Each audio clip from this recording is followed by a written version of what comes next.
Alright, we're going to begin with rhythm counting level 4. Same three rules apply. Every measure begins with 1, so we're going to call this 1. However, this is an eighth note, so beat 1 is not done. We have to go on to the and of the beat. That begins on the second half of beat 1. Now, this is a quarter note. It takes up 2 eighth notes worth of time, and that's going to be the second half of the beat 1 and the first half of beat 2. But not all of beat 2. That makes this the second half of beat 2, and we're going to call that and also. This would be the and of 1, this would be the and of 2. Now beat 2 is done, we get to go on to 3 and 4 and finish off the measure.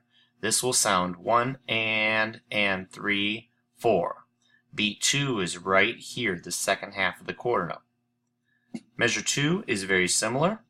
1 and 3 and 4. The difference, of course, being beat 3 is eighth notes. Beat 3 over here is a quarter note.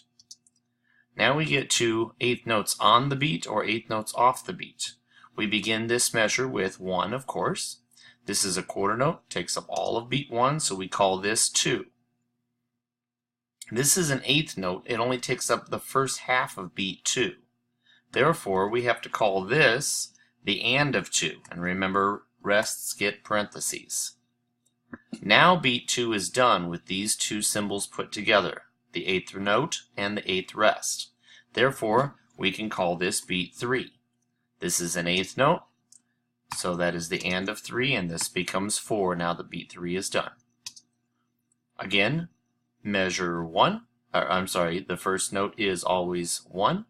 This is a quarter note, and now this eighth rest is on beat 2.